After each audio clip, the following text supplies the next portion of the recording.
Welcome back to the channel. We're back in our Spider-Man Commander video. Not so much a deck profile this time around, but we did a deck profile for quite a bit of the Spider-Man Commanders. We weren't able to really do one for each of them, but the ones we did do, we had a lot of fun with. There's definitely certain commanders that are better than others in the set, so I figured give my opinions on which ones I think are the best in the set. We have S tier, A tier, B tier, C tier, D tier, and F tier. S tier tending to be our top 5 commanders for the set. A tier tend to be commanders that are really good, tend to just not be top 5, but they like really fit what they're trying to do. Like I said, just not top 5. B tier tend to be something with some type of card advantage, just something holding them back, not really able to make the most of their abilities. C tier are ones where it's just like, okay, I can see why you'd run that as a commander. That's a pretty okay card. D tier, it's a little bit less powerful. Like if you're playing a lower power pod, there are definitely ones where they have their niche in terms of what they're trying to do. And then F tier, yeah, there are definitely a lot of commanders in this one, and certain ones where I'm just like, okay, not for me. But that's just a general overview of the video of what we're going to be putting in each tier. But let's get into it card by card. We'll be going in alphabetical order, but let's go through the tiers we have here first. Starting us off with the A tier, we have Anti-Venom. We have, for 5 white, we get 5/5, where 1 Anti-Venom enters if he was cast, so we can't blink him in order to get his ability. Return target creature card from a graveyard to the battlefield. So we do get that card advantage with that ramp, and if damage will be dealt to Anti-Venom, prevent that damage, and put that many +1/+1 counters on him. So, makes it so he's really hard to remove. Make sure he sticks around in the battlefield rather than in the command zone like a lot of commanders tend to do. Makes it so that your opponent has to use their removal spell on this. There's a lot of ways in mono white to redirect that damage to Anti-Venom so that you're really getting the most out of that ability.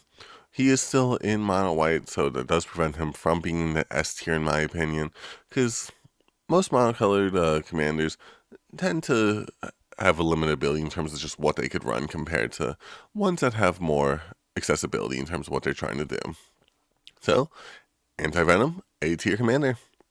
Following it up, we have Ancient Venom for Flash, Menace. You get 2 3 for 2 and a black. Whenever another non-token creature you control dies, draw a card, lose a life. So you do get that card advantage off of Anti-Venom. Agent Venom. You don't have a way to enable sacrificing something with him, so you tend to need some other cards on the battlefield in order to enable that ability in the first place. But still, a really good ability, making sure we get that card advantage. We're in mono black, so there's plenty of sacrifice outlets to make sure that we're able to get cards to sacrifice in order to get that ability off plenty of times. It's also not a May ability, so just make sure you're careful when playing it, because you could end up decking yourself out or draining your life a little bit too much. It was also only creatures under our control, but that is just a balance thing, because otherwise it'd be a little bit too strong. So, Agent Venom there in the B tier for us. Following up in the C tier, we have Arachne, Psionic Weaver. She has Web Slinger for 1, so in theory, there's a way you could probably get her out turn 1. As Arachne enters, look at an opponent's hand, then choose a card type other than creature. Spells of the chosen type cost 1 more to cast. It's hard to choose something other than creature when you're trying to play a stack deck, because we want to make sure we can cast our artifacts for cards like Winter Orb. We want to make sure we cast our enchantments for all those cards that prevent our opponent from attacking us. We want our instants and sorceries to make sure that we have that removal handy or that extra layer of protection. So that does make it a little bit difficult here. She's also only mono white in terms of playing stacks. You tend to want access to blue as well, but like mono white is definitely an option. So she's an okay commander, just a little bit hard to cast. Sorry, no, a little bit hard to play around and build around. So that's why we do have her here in the C tier. But she does definitely fit in the 99 of a stack, though, I'd say. Following up in the D tier, we have Aunt May. Whenever another creature you control enters, gain a life. If it's a spider, put a +1/+1 counter on it. You tend to run this as a life gain deck more than you do as a spider deck. There are definitely spiders in mono white, as we just saw with Arachne. But she tends to fit better in 99, fitting that hinterland sanctifier, soul sister type effect of gaining that life anytime a creature you control enters. Um, it is only when a creature you control enters, and you tend to want to build things that benefit off of life gain more so than you do the life gain itself as a commander, I'd say. So that's why we do have her here in the D tier. She's definitely a fun commander, and like you could run her in the command zone. Just like I said, better in the 99 than she would be in the command zone, in my opinion. And for the F tier, we have Beetle, Legacy Criminal. She's a 3 druid flying, and you pay 2 to exile this card from a graveyard, put a +1/+1 counter on target creature. It gains flying till end of turn. So you're paying 4 mana for 3 druid flying, not the best for a stat line. And then paying 2 to exile from your graveyard. So you do have to wait a little bit of time in order to recast it from the command zone if you want to get that secondary ability. So most time it's just the 3 druid flying for 4 mana in mono blue. So tends to be not my favorite in terms of like what I'd run as a commander. So that's why we do have her here down in the F tier. Because, like I said, F tier tends to just be like, oh, it's a strong creature with flying. Okay, so that's why we put it where she is. Also, once again, these are ranking the commanders against each other, not necessarily against stuff like Atraxa, Edgar Markov, those types of things. These, like I said, it's just against other commanders in the set.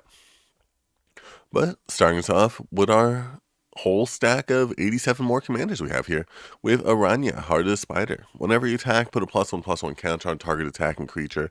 For 1 red and white, you get a 3/3, where whenever a modified creature you control deals combat damage to a player, exile top card of your library, you may play that card this turn.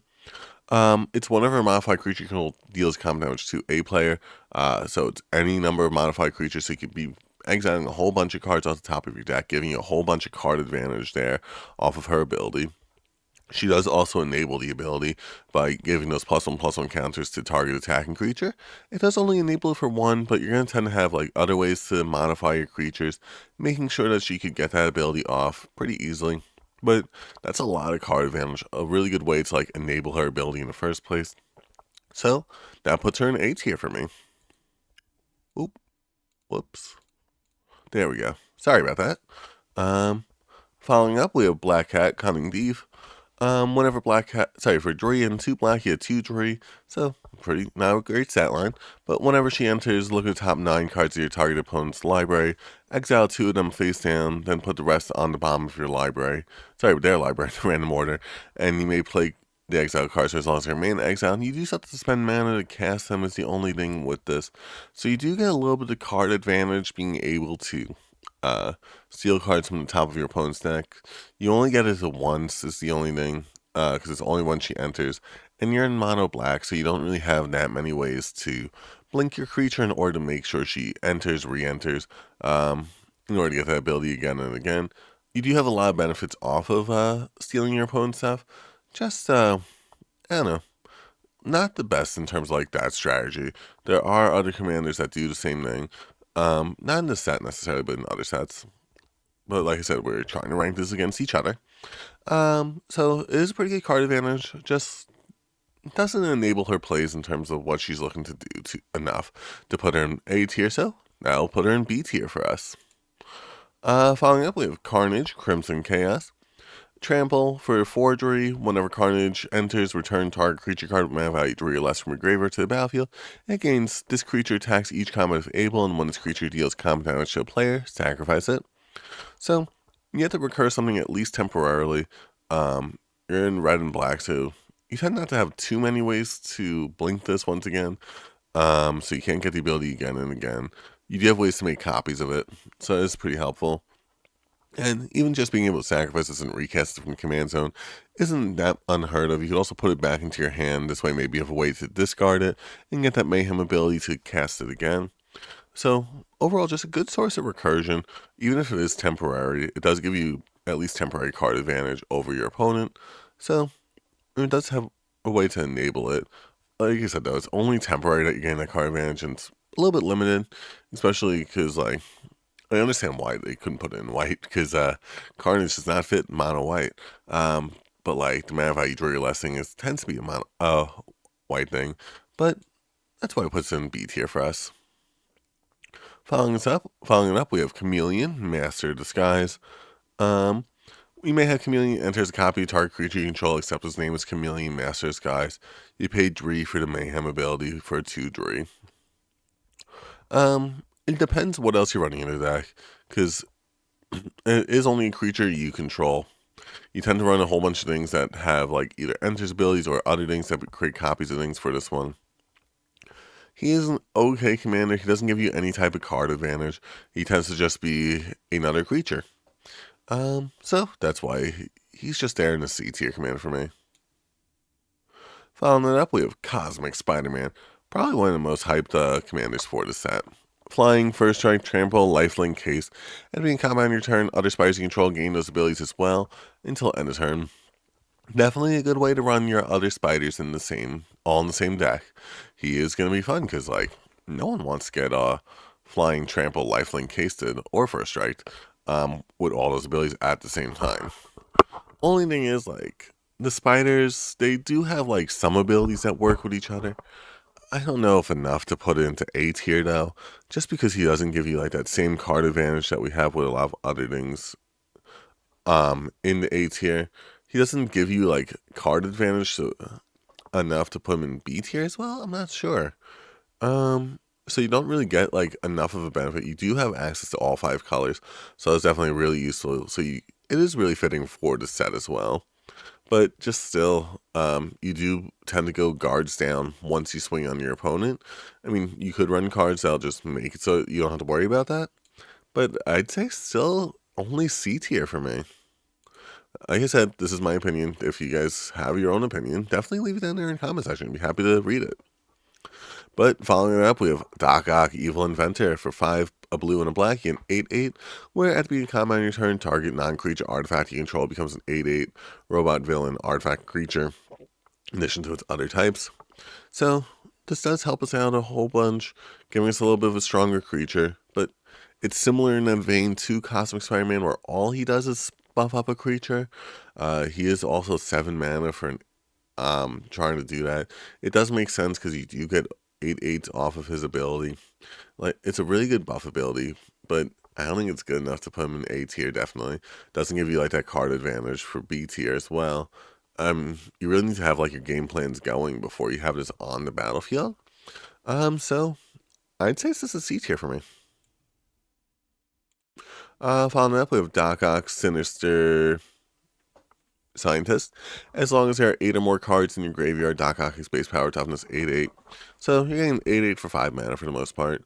And as long as you control another villain, Doc Ock gets hexproof. So an 8/8 with hexproof tends to be a pretty good stat line.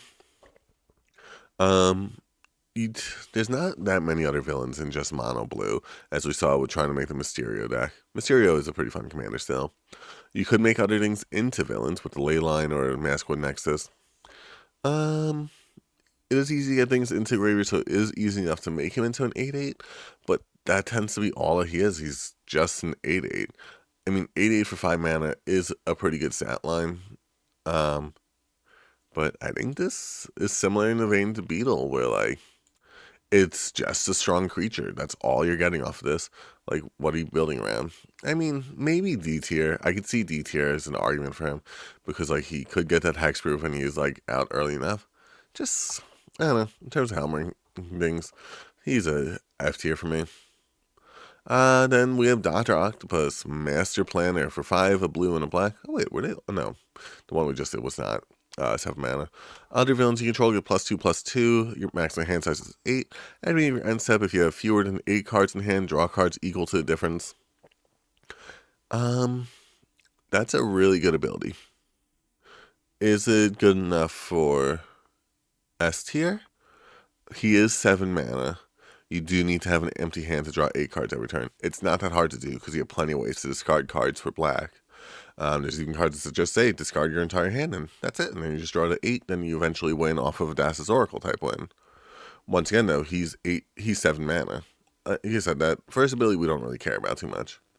I think he could be deserving of the S tier. S tier will do at the end, I think. We'll put him in A tier at least temporarily, and we'll resort things into S tier at the end of the video. I think that's fair. Well, Yeah, because that's a lot of draw power. And yeah, I like it. Put an A tier. Eddie Brock. When Eddie Brock enters, return target creature card mana value 1 or less from your graveyard to the battlefield. Okay. But you could just cast it for the flip side because it has that mana value there. It's something nicely pointed out in the comment section. Thank you for that. Menace, Trample, Haste. Whenever Venom attacks, you may sacrifice another creature. If you do, draw X cards. Then you may put permanent card with mana value X or less from your hand onto the battlefield, or X is the sacrifice creature's mana value. You're in green, so you have plenty of ways to ramp out really strong creatures. You're in red, so you have other ways to like sneak attack in strong creatures, and then they're going to get sacrificed anyway, so you may as well sacrifice them, draw a whole bunch of cards, and get another creature for free that won't be going away at the end of the turn. If it was just the Eddie Brock side, that's a little bit of extra card value. That would be a B tier commander. But like with how much draw power, how much like just strong creature you're getting on the board with the Venom side of things, I think that's an A tier for me. Maybe he'll be S tier later on. We'll get into that. Next we have Electro Assaulting Battery for 1 and 2 red. You get a flying 2/3 where you don't lose unspent red mana as faces, and going to be really useful for those firebending commanders. And whenever you cast an instant or sorcery spell, add red mana. When Electro leaves the battlefield, you may pay X. He does deal X damage to target player. It's only target player, so you're taking one person out of the game. He does have that advantage of giving you the red mana anytime you cast a spell. When you cast a lot of spells, there's a lot of cards in mono red that do the draw card just for 1 red mana. So you're basically going card positive, and then you're storming off. Keep on storming off. Keep on getting that red mana. I mean, like, I could see B tier as an argument, but I didn't get A tier just because, like, he's in the color identity that really works well in terms of what he's trying to do. We could keep that mana up. This way we are a threat to our opponents, and they don't want to attack us in the first place. So, A tier here for us. Ezekiel Sims, Spider Totem. Reach, at the beginning of combat on your turn, target spider you control gets +2/+2 till on the turn. He buffs up a spider. He's a spider himself. He could be a 5/7 for 5 mana. There's other spiders in mono green. Like, he's more than just a strong creature, so he's a little bit higher than Doc or Beetle, I think, because he buffs someone other than just himself. I think that is probably what I'd say is criteria for D tier. So, I mean, barely, but like, we'll put him in D tier because of that. Flash Thompson, Spider Fan. Okay, this is one where at first, when building the commander, I was just like, this is probably not great. But then as I started to play with him more, I'm just like, oh, this is pretty fun. But he's 1 and a white for 2/2 with Flash, because he's Flash Thompson. When Flash Thompson enters, choose one or both. Tap target creature, untap target creature. Like I said, or both. Is he deserving of C tier? He does not give enough of a buff the same way that Cosmic Spider-Man or Doc Ock do. He doesn't stack off your opponent the way that Arachne does, for it's pretty consistent in terms of like how often he's doing it. Like, he does it once, you could blink him in order to do it again and again. But is he good enough? I don't think he's good enough for C tier. I think he's not as bad as Ezekiel, though. Like, he's a high D, low C, I'd say. But that's why we'll put him in D. Like, I'd say he's more so high D than he is low C. Like his grades. Next up, we have Ghost Spider, Gwen Stacy.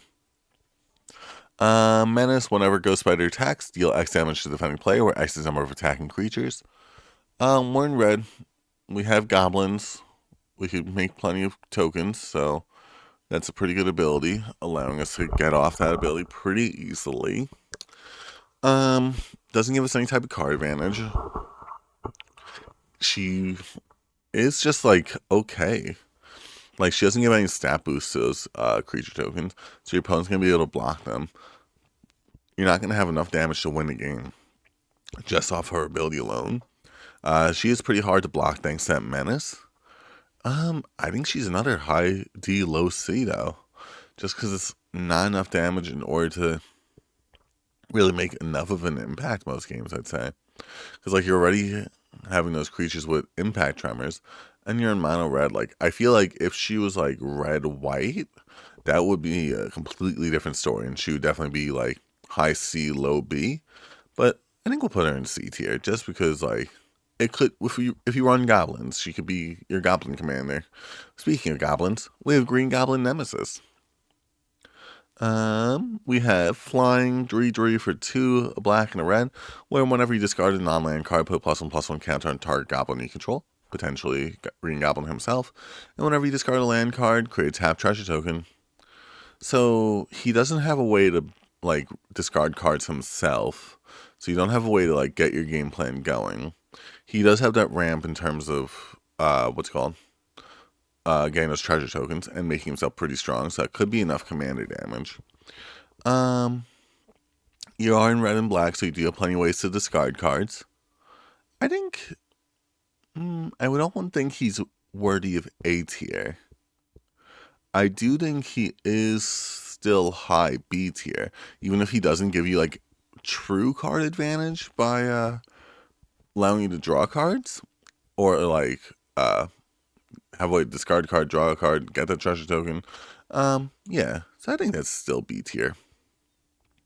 Green Goblin Revenant, flying, that touch, 3/3 for 3 and black and red. Whenever Green Goblin attacks, discard a card, draw a card equal to the number of cards you discarded this turn. Once again, we're in red and black. We have plenty of ways to discard cards. Potentially a lot of cards. Most cards that discard cards are just discard 1, draw 2. So that could potentially be a lot of cards that we're drawing. Potentially decking ourselves out. Potentially having ways to be like, when we draw a card, deal damage to our opponent. And that could be our win con. He doesn't have haste, is the only thing. So you do have to make sure you run your boots. You are in red though, so you do have plenty of ways to give him haste. I think that's another A tier for me. Because that's just like so many cards you could be drawing. And he enables his ability in the first place by discarding a card. So like, even if just he's attacking, that's discard a card, draw a card. So pretty good ability. Following it up, we have Grendel's Spawn of Null. Flying. That touch 3/3 for 4 mana. I think you know where this one's going. Like, it's just a strong creature. That's it. On to the F tier with you. Following it up, we have Gwen Stacy. Whenever Gwen Stacy enters, exile top card of your library. You may play that card for as long as you control this creature. You have access to blue, white as well, so you could blink her a whole bunch. That could be a whole bunch of cards you're exiling. That's a whole bunch of card advantage that you're getting, especially with the color identity that you're in. What could she transform into? She can transform into Ghost Spider, Flying, Vigilance, Haste. Whenever you play a land from exile or cast a spell from exile, put a +1/+1 counter on her. So she has a way to enable that in the first place. You can remove 2 counters from her, exile top card of your library, and play that card this turn. Only 5 mana.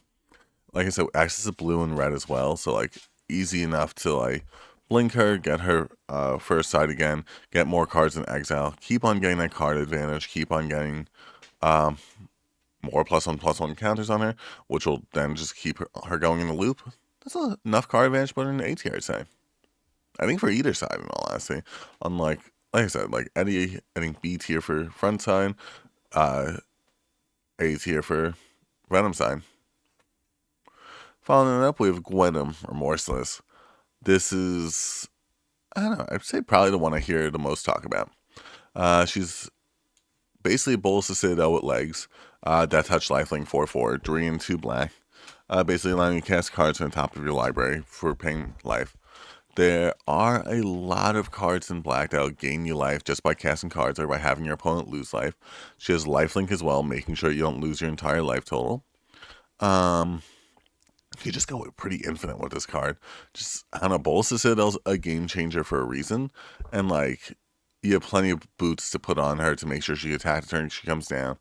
I'd say that's an A tier, probably going to be an S tier in all honesty. Hobgoblin, flying,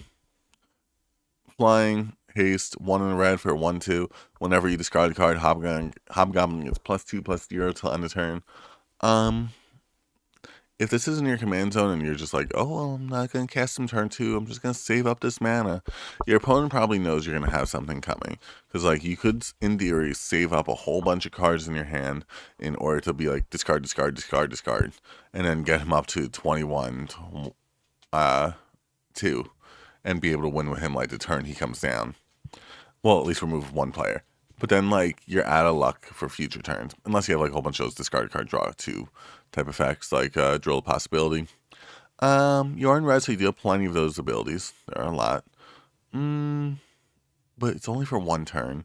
He's just going to be a strong creature, essentially. But he does have that Flying Haze and the ability to get him up strong enough to at least eliminate one person from the table. So, I'd say that's a D tier for me. Like I said, you're only eliminating one person with him. You're not going to be getting through the whole table with him. Someone's going to remove him. Or, stop you from playing the game by eliminating you from the game. Following up, we have Hydro-Man, Fluid Felon. It's a fun name. Whenever you cast a blue spell, put a +1/+, discard. No, he just gets +1/+1 until end turn, not +1/+1 counter. Cool. At the beginning of your end step, untap Hydro-Man. Till next turn, he becomes a land, gains tap, add blue mana. He's basically an island. It's a little bit of ramp. Not enough ramp, I'd say, to put him in the B tier. He could get pretty strong, and he would be really hard to remove, because your opponents, if they only have sorcery, speed removal, or board wipes, he does still stick around. Because he's a land, not a creature. Yeah, because it becomes land. Yeah, not a land in addition to its other types. I don't think, yeah. But, like, what else are you doing? Are you doing enough in order to win the game with him? He's gonna be just, like, one strong creature that's hard to remove. So, like, I think that's a D tier. Like, similar to, like, the vein of Hobgoblin of, like, I don't know, but he's a little bit harder to remove, and he does give you that ramp. So I could see an argument for C tier with him as well. Following up, we have Iron Spider, Stark upgrade. Vigilance, put a +1/+1 counter on each artifact, creature, or vehicle you control. Move 2 +1/+1 counters among artifacts you control, draw a card. So you get that card advantage. You get something to enable that card advantage. He is Vigilant, so you could swing in and then put the +1/+1 counters on things the same turn. You're going to tend to have plenty of artifact creatures or vehicles with this deck. He's an artifact creature himself. So it's at least one. I mean, I think that's gonna be enough card. Like, you do have to pay 2 for the card advantage, but, like, that's enough to put him in B tier for me. If it was 1, I could see A tier. And he is in a monocolored deck, so, like, you do have plenty of access to, like, what are they called? Modular, in order to make sure you have those cards with the +1/+1 counters. But I don't think enough to put him in A tier, and I think he's a little too good for C tier, like, compared to, like, what else we have down there so far. Following up with J. Jonah Jameson. When Jonah enters, suspect up to one target creature, suspected creature is menace, can't block, and whenever creature you control with menace attacks, create a treasure token. So you have that card advantage by getting that ramp. He does have a way to enable his own ability. He only gives us one creature, is the only thing. It's only one treasure token, but, like, you just run a whole bunch of creatures with menace to whenever a creature you control with menace attacks. So that's going to be a lot of treasure tokens you're creating. In theory, you can just run a whole bunch of, like, treasure token synergies. You don't have to run the menace synergies. I think either B or C. I think high C, low B. And I think more so B tier for me. Just because, like, I don't know, like, it just fits. Especially just, like, flavor text to foes or garbage Parker, I'll buy them all. Following that up, though, we have Jackal, Genius Genesis. For blue and a green, you get a 1/1 with Trample, which doesn't sound very impressive on its own, but whenever a creature spell with mana value equal to a Jackal's power, copy that spell, except the copy isn't legendary. So this is quite a bit of card advantage because we're copying basically every spell, because there are plenty of ways to, like, manipulate the number of counters, especially in green and blue. Remove the counters, add some counters, all those fun types of things. When you cast a creature spell, so you're only casting copying creature spell. It's, like I said, it's not very limited in terms of, like, what it could do, But like, and there are plenty of creatures that you're gonna want to copy in green and blue. But like, if you're removing counters, you're only gonna be able to copy like cheap things. Is the thing. Um, that's not always the worst thing. So I think that does still put him in B tier. So it's enough card advantage to warrant a B tier. Following up, we have Craven, the Hunter. For 1, a black and a green, you have forgery with trample, where whenever a creature an opponent controls with the greatest power among creatures they control, dies, draw a card and put +1/+1 counter on Craven. So we're having ways to get those counters on Craven. We're in black, so we have plenty of ways to do the whole each opponent sacrifices the strongest creature they control, or each opponent sacrifices a creature. Or even like we have ways to sacrifice creatures when each opponent sacrifices a creature type effects. Is it good enough to put him in A tier? I don't think so. I think definitely B. Yeah, definitely B, because that's a lot of card advantage we're getting. Probably something every turn, because we just run a whole bunch of removal and we beat the most annoying person at the table. Following up, we have Craven, Proud Predator, Vigilance. Craven's power equal to the greatest mana value among permanents you control. He could be considered F tier because he is just a strong creature. He could get really strong though today. Like, he could, in theory, if you have Galta on the board, become a 12/4. Does that warrant D tier though? I think that's strong enough to put him in D tier. Like, having a 12/4 for 3 mana, but like, I don't know, but Doc Ock is a 8/8 for 5 mana. We put in F tier. I don't, and Doc Ock is hexproof. This is no protection, no real way to like buff himself or benefit any other creature you have on the board. But like you're in green, so you have plenty of ways to get him up to like that 12/4. I think still either D or F. I think we'll put him in F at least temporarily. Like I said, we always move stuff around. Lady Octopus, Inspired Inventor. Whenever you draw your first or second card each turn, put an Ingenuity counter on this card, and you may cast artifact spells from your hand with mana value less than or equal to the number of Ingenuity counters on her, without paying your mana cost. So thanks to the person who pointed out in the comment section, you don't necessarily need to have to cast them at flash speed. You get to cast them at flash speed either way. So that is a really good ability, especially because like you're in blue, so it's just like draw power just comes at any point if you really wanted to. So you're gonna get ingenuity counters left and right. You're gonna get an 8 mana, spell potentially like turn 3. That is enough to put an A tier for me. Yeah, I could see even an argument for S tier for her, but like, I don't know. Following up though, we have Living Brain. What's this even do? I'm not even sure if I read this one before. 4 mana, you get Drahi at the beginning of combat on your turn.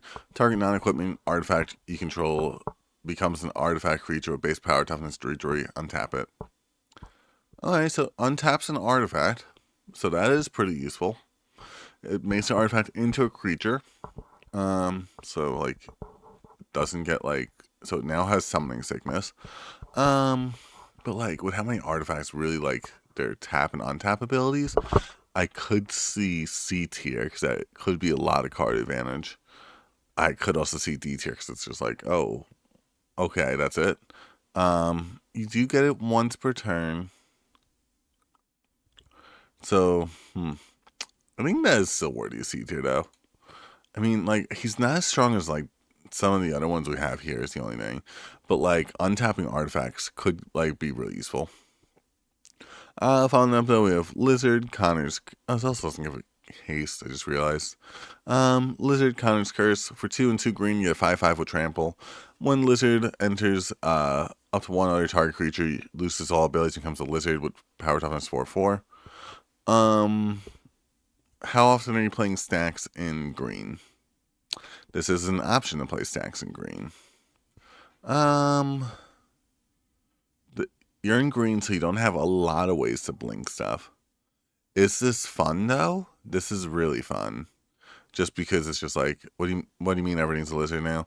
And like it, if you watch Amazing Spider-Man, you know you've seen the movie. Everyone loves that movie, right? I think like if he was like a different color identity, he'd be better. But like just having him make everything into lizard is just like funny enough to put him in C tier. Following up of Lila, holographic assistant. Um, Whenever you draw a card, put a +1/+1 counter on target creature. Okay, that's it. You're in blue, so you have plenty of ways to draw cards, like we said. There's a lot of +1/+1 counters in theory.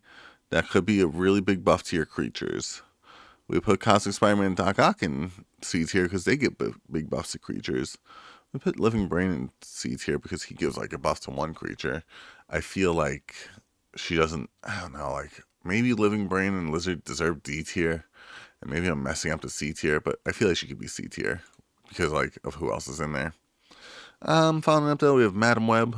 You may look at top card of your library at any time. Oh yeah, 6 mana for her. Whenever you may cast spiders or non-creature spells from the top of your library. And whenever you attack, you mill a card. So you have ways to manipulate the top of your deck and ways to make sure you keep getting the card off the top of your deck, so that could be really useful. That is basically card advantage because you're getting to cast the stuff off the top of your deck. I think that's B tier worthy. That's enough card advantage. Yeah, we'll leave B tier for now.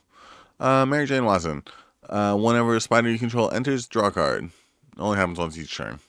So, only happens once. I don't know. Like, the draw power is nice. You are limited to playing spiders. Are there enough spiders in red and green, in white and green? Can you cast a spider during each of your opponent's turns to draw enough cards during their turns as well? Like, she is draw power, she's just very limited draw power. So, like, I know I said card advantage makes it a B tier commander, but, like, she's in that same, like, realm of, like, Hydro Man, where, like, she could be useful, but there's also, like, D tier. Following up with Miles Morales. What's he do again? When Miles enters, put a +1/+1 counter on each of up to 2 target creatures, so himself and another creature. So we get a 2/3 for 2 mana and another strong creature, so C tier for the front side. Ultimate Spider-Man for 3, a red, green, and a white. For also you can blink him because you're in white for the first side. Flying First Strike Haze, 2 mana, put a +1/+1 counter on this card, gains hexproof, so he does have a good layer of protection on himself. And whenever you attack, double the number of each kind of counter on each spider and each legendary creature you control. There's plenty of ways to run just legendary creatures for this deck. That could be a lot of really strong creatures. Does that I think that puts him above Cosmic Spider-Man because he has that layer of protection to him as well. There's no card advantage there, so like, hard to put him in B tier for that. I could also see A tier because like that's a lot of stats you're buffing your stuff by, and also that layer of protection, forgery. He starts off with like the counters, so he's a way to like enable his plans as well. And there's like you're in white and green, you're gonna have ways to do it. I think we could put him in A tier. I also just like Miles. Following up with Mr. Negative. For 5, a white and black, you have Vigilance Lifelink. When Mr. Negative enters, exchange your life total with other players, and then draw cards if you lost some life. You're in white, so you have plenty of ways to blink him. He has Vigilance and Lifelink, so you have ways to gain some life and then give that life to your opponent. You're in black, so you have ways to put yourself down to 1 life if you really wanted to. He has 7 mana. He gives you a lot of card advantage. That's a lot of draw power you're getting off that. I could see arguments for S tier later on, so putting him in A tier. Also, have Bolts of Citadel, so like just keep casting stuff until you're at 1 health. Following up with MJ Rising Star. Whenever you gain life, put a +1/+1 counter on MJ. So she pairs well with Aunt May, oddly enough. I think they might be part of like the same like structure deck or whatever they're called. That could be a strong MJ. She could get up to like she's a worse version of Aerith. Just gonna say it. Because she can't move the counters around. She's the same mana value, just has vigilance instead of lifelink. I think that's a D tier. I could see Mary Jane. Oh, Mary Jane gets a draw power. Put her in C tier. Or, yeah, no, C tier, because it's such limited draw power. Following up with Molten Man. What's he do? Molten Man enters ramp for a mountain. +1/+1 for each mountain you control. You're in mono red, so you're going to have plenty of mountains. When he enters, sacrifice the land. So you're sacrificing that mountain. You'll probably have ways to play lands from your graveyard. You're in mono red, so like you're a little bit limited in terms of what you could do in terms of landfall. He's does get you that ramp is the thing. But other than that, he's kind of just a strong creature. It's like I could see C tier, because like I said, but I think D tier. Following up, we have Morbius. It's Morbin time. Flying Vigilance Lifelink, 3/1. This is 4 mana for 3/1. For 2 mana, exile top card of your library, look at the top 3 cards of your library. One in your hand, rest on the bottom. Okay, you have to exile from your graveyard to do that in the first place. Other than that, he's just 3/1. Do you want to exile him from the graveyard? He's like similar in a vein of like Beetle, but like he does at least get you a little bit draw power. So like I think that's slightly above Beetle, putting him in that D tier. Moreland, Devourer of Spiders. Ooh, that's a creepy title. I don't know what he's from. Well, I know he's from Spider-Man, but like I'm saying, what comic book series? No, you know what I mean. Lifelink. When Moreland enters, with X +1/+1 counters on him, where X is whatever mana value you decide to pay. Moreland enters, he deals X damage to target opponent. He has lifelink, so you're also gaining that amount of life that you're dealing to that opponent. If you run him plus like a Asterion, that's a really good ability to have, because like then that person loses life equal to the amount of life they lost at the beginning of the turn, or you gain that life again. You also run cards that just say like whenever your opponent loses life, you gain that much life, or just like other ways to like I don't know, like there's no token, no +1/+1 counter doublers, no ways to draw some cards off him, but like it's really just like similar to like Ghost Spider in that vein of like, oh, this is a one chance to like deal a bunch of damage to one person. Was Ghost Spider each person? No, it's to defending players. Yeah, so I think that puts him in a similar vein of like that. Like she's repeatable, but like him, you could determine more so like how much you're gonna pay into him. Mysterio, Master of Illusions, enters. Create a 3/3 blue illusion creature token for each non-token villain you control. Exile the tokens when he leaves the battlefield. So like if you blink him, those do leave the battlefield as well. That could be a lot of tokens. There's no draw power with that. You're limited in terms of how many villains there are in the game. You are in blue, so you could run that ley line plus Masquerade Nexus. He's still really fun though. It's like you blink him and then like determine like how many more you have, or you just like keep making copies of him like with stuff like Chameleon. Until Mysterio, huh? How does that work? Oh, no, it's just no. I was thinking about like how it works with Chameleon. It's like wait, no, I'm just being dumb right now. He deserves B tier because like you make copies of him with blue. You could keep on blinking him, keep on determining like how many you have. Norman Osborn. He's a bit of a Spider-Man himself. Norman can't be blocked. Deals counter damage to player connive. That's a pretty good ability. Once again, kind of just a strong creature, so I'd probably put him in like C, maybe D. But on the backside, he's Green Goblin. For 1, a blue, black, and a red. You got Flying Menace. Spells you cast from your graveyard cost 2 less to cast. And then each non-land card in graveyard has Mayhem. Mayhem cost is equal to its mana cost. So the card we connived with the front side Norman Osborn, we then are able to ask for cheaper. There's plenty of cards that we can cast for like pretty cheap, especially like if you put your Arcane Signet in your graveyard, then you get that for free essentially. I think like he doesn't have haste is the thing, but like I don't think he needs it because like even if you just run like synergies to cast stuff from your graveyard, like the two sides combined really pair well together. I could see a high A tier, maybe S tier later on. We'll see. Peter Parker. Peter Parker enters. Create a 2/1 spider creature token. Cool. Gets this token. But the backside, Amazing Spider-Man. For 1, a green, a white, and a blue. Vigilance, reach each legendary spell you cast. Sorry, you cast that's 1 or more colors. Has a web sling for green, white, and a blue. So you're in green, so you have plenty of mana dorks in order to tap. playing one to bounce back to your hand while you're at it as well. So that'll allow us to like web sling in pretty easily. I think that makes him like. I know someone pointed out like he's like, oh, it's like Joda. Like, is he the next Joda? I don't think he's the next Joda. I think he is close though.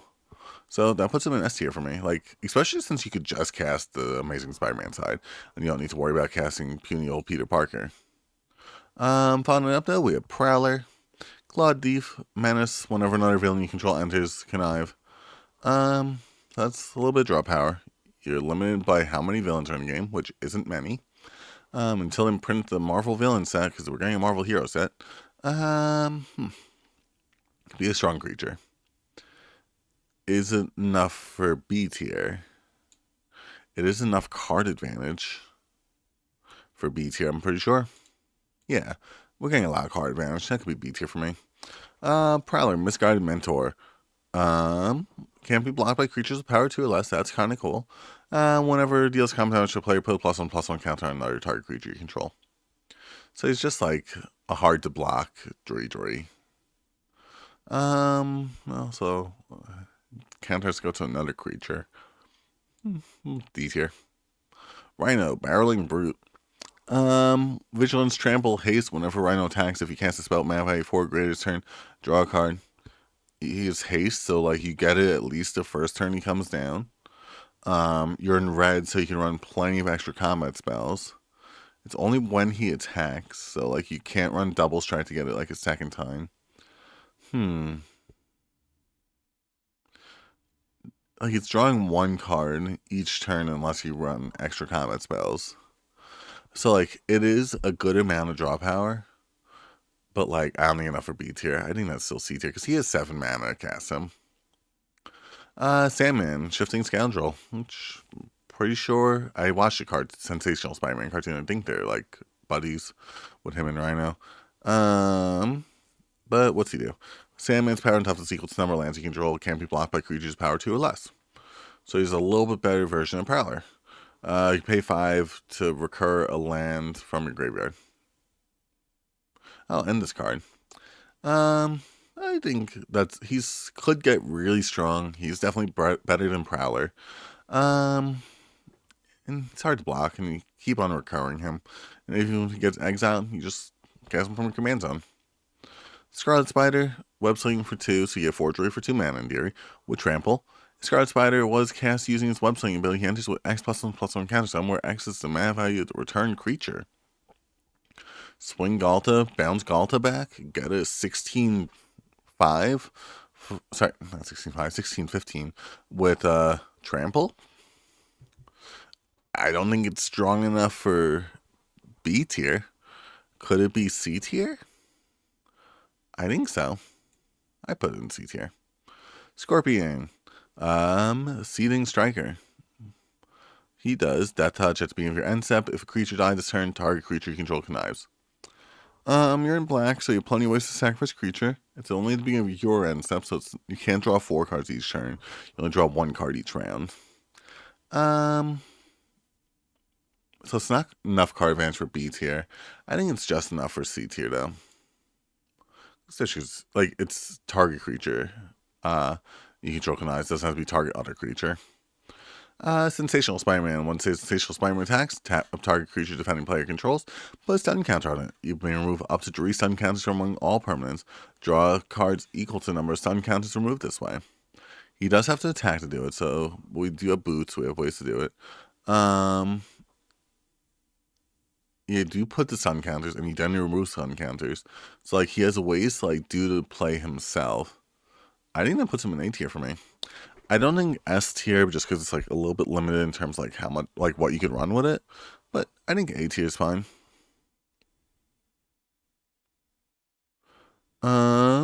Next up we have Shocker, Unshakable. During your turn, Shocker its first strike. Okay, it's only during our turn. When Shocker enters, deal 2 damage to target creature and 2 damage to that creature's controller. I think that's not very good. You're in red. You don't have ways to blink him. It's only when he enters. If it was when he enters or attacks, it might be a little bit better. You do have ways to like double, triple, like deal 1 million damage to your opponent in theory. Are you going to be able to do that? Probably not. You could make copies of him like we did with our deck profile for this. But like, if it was one chakra enters, deal 2 damage to target creature, and that much damage to that creature's controller, or like some type of wording that would be like, if you triple the damage, you get to triple it again. So you're basically dealing 18 to your opponent's face rather than just 2 or like 6 and 6 if you triple it. That'll put some in D tier for me. Shriek, Troublemaker. At the beginning of your first main phase, you may discard card. Target creature can't block this turn. Okay, so it makes one thing unblockable. Whenever a creature an opponent controls dies, deal 1 damage to that player. I don't know. Like, making one thing unable to block doesn't make something unblockable. It doesn't get you the card back. I think that's D tier. Silk, Webweaver. Web slinging for 1 green and a white.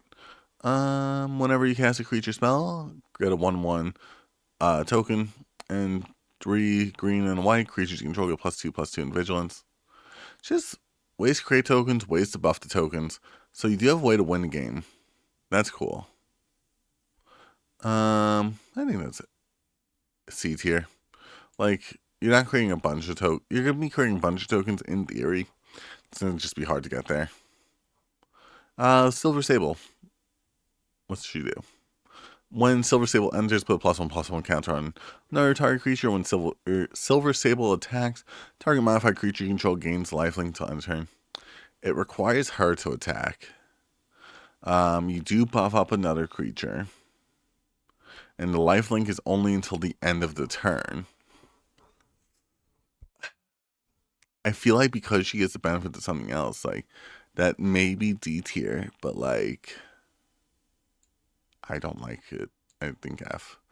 Oh wait, why is this? That's why the value of this is going so high. Let me just change which one we're running. There we go. I was like, why is this saying it's almost like $1,700 if you want to get every commander? But no, it's not. Spider, piloted by Penny.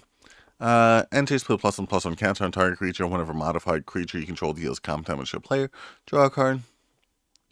You're in blue and white, so you don't have that many ways to benefit the +1/+1 counters. You could do auras, so like that is pretty easy to do. Get those modified creatures, ways to make them unblockable. So you have ways to make sure you're dealing that damage to your opponent. And it's whenever a modified creature. So it could be a lot of draw power.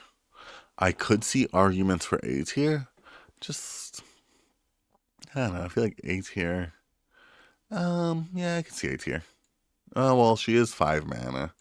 Well, we put other things are 5 mana up here, so there she goes. Next up, we have Spectacular Spider-Man.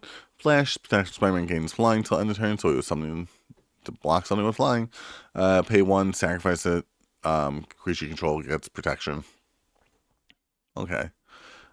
It's just a way to flash in some protection for 3 mana. And in the command zone, that could be pretty useful, especially because it's just like, okay, what are you gonna do? Risk me like casting my 12 mana protection because I had to play this much command attacks? Well, no, it'll always be an odd number because he was adding 2. I think C tier, just because like the dread of having protection is always worth it. Spider Bite.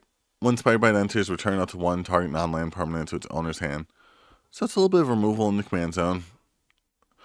I don't think enough removal to go above D tier, but still could be pretty cool, especially because you're in blue, so you have plenty of ways to blink it. Spider Girl, Legacy Hero. When Spider Girl leaves the battlefield, create a 1/1 green-white human creature token. During your turn, she has flying.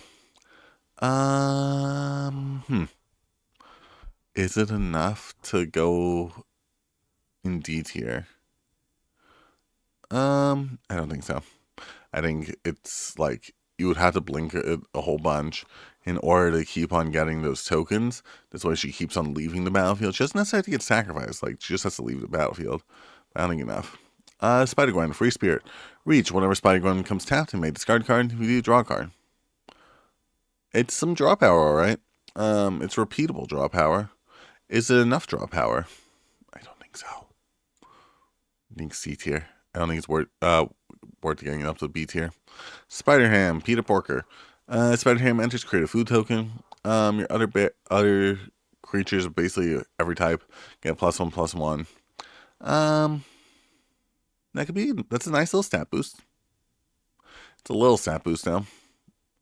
It's not enough of a stat boost to put it above D tier for me. I like the comedy of Spider-Ham. I'm just not that much of a fan of him as a commander. Spider-Man 2099 for blue and a red.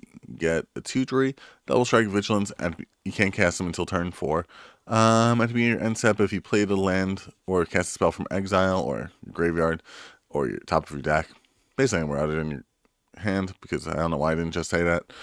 um, Deal damage equal to its power to any target. So you either have removal or you have ways to deal damage to an opponent. You don't have a way to get stuff into exile, but if you have enough ways to like buff this creature up, that's removal of one person from the game. I think that's C tier for me. Ooh, C tier's getting a little crowded. As A tier is definitely like a little crowded right now. We'll probably have to move some stuff around. Spider-Man 2099 Miguel O'Hara enters, return up to one target creature to its owner's hand, so a little bit of removal. That's nice to see. Whenever one or more creatures you control deal combat damage to a player, draw a card. It's only whenever one or more creatures, so it's limited in its draw power, but it's still draw power. So that's C tier for us. Spider-Man India. Whenever you cast a creature spell, put a +1/+1 counter on target creature you control. Gains flying till end of turn. I guess a little bit of a stat boost. It's not as good as I think Cosmic Spider-Man Doc is gonna get moved to B tier there. I don't think it's enough of a stat boost. Yeah, it's like similar in the vein to like a lot of these other creatures that give their stat boost. Put it in C tier. Spider-Man Noir. Whenever a creature you control attacks alone, put a +1/+1 counter on it. Connive that many times. No, sorry, where X is number. Surveil X. I don't know why I don't connive X. There's a lot of cards that connive in this deck. Not that. Whatever we're doing. Where am I? Anyway. It's basically search power if you get your creature strong enough. You are in black, so you don't have enough ways to like really benefit off of your creatures getting those +1/+1 counters. So I think that will put them in C tier for us. Like, search power is nice, just not nice enough. Spider-Man, Brooklyn Visionary. Ramp, you get a land out of every deck. You keep on bouncing them back to your hand, keep on getting more lands. It's 5 mana to get them out. 3 mana if you want to bounce a mana dork back to your hand, so you could get them out turn 2. You're ramping turn 2. I mean, like, normally for Dree, you're paying for, like, Kodama's Reach, not a Nature's Lore, is the thing. I think that's possibly D tier for me. Like, it's ramp, but, like, it's pretty bad ramp. Spider-Man Miles Morales. Vigilance, Trample. Spider-Man enters or attacks, put a +1/+1 counter on each other creature you control. This creature is getting trample till end of turn. Making sure that we're dealing damage to our opponent. Buffing them up. Similar to, like, Cosmic Spider-Man, just a little bit worse because, like, not enough of a benefit. So, C tier, what he goes. 24 more, damn. Spider-Man Peter Parker. Flying, whenever you gain life, put a +1/+1 counter on target creature you control. Gains indestructible till end of turn. Run him in life gain deck. Like, run him with Aunt May. He's going to be really useful. I really like this one. A tier. Like, just that layer of protection. Like, making sure that even when our opponents have, like, creatures that enter with our Soul Sisters type effects. We like it. Spider-Man Webslinger. He is a Dree for 1. F tier. That's all he is. Nothing more. Spider-Punk. Riot. Other spiders you control have Riot, giving them either +1/+1 counters or haste. Damage can't be prevented. Spells and abilities can't be countered. Like, that is pretty useful. The spells can't be countered. Spells and abilities can't be countered. But, like, if you're trying to run him for his other abilities, not great. Not enough spiders in mono red. I don't know, for spells can't be countered, damage can't be prevented. It's B tier for me. Spider-Rex, Daring Dino, Reach, Trample, Ward 2, 6/6 for 6. He's kind of funny, is the thing. We're putting him in D tier. Iron Slayer, Hatred Honed. My mouse was over it.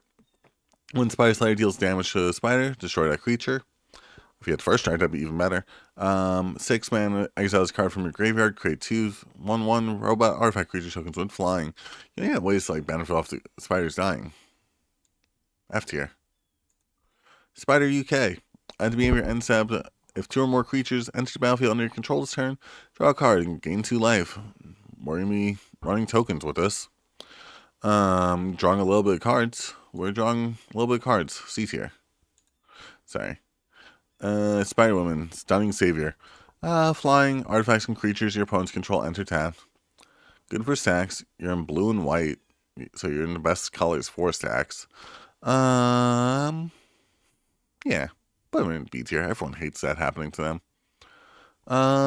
Spider-Man, Hero Chord. Spider-Man enters. If they're cast using Web Swing ability, gain jury life, get 2 spiders. If not, it's just a 2 jury. I think that's D tier.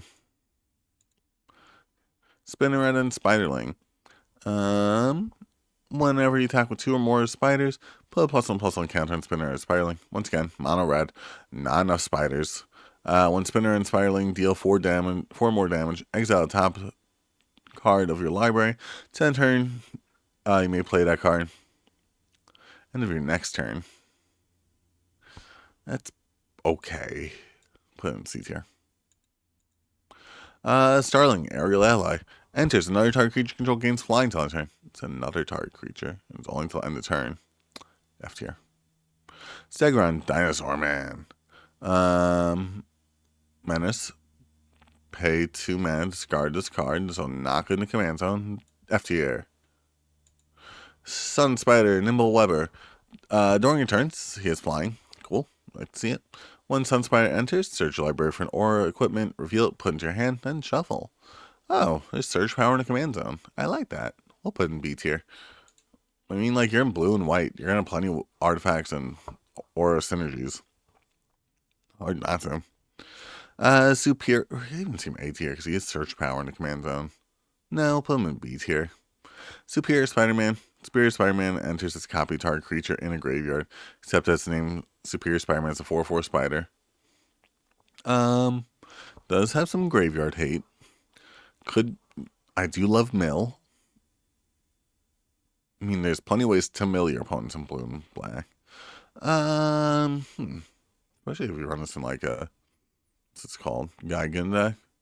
I'll put him in B tier. Swarm, being a bees. Flash, flying, ma'am.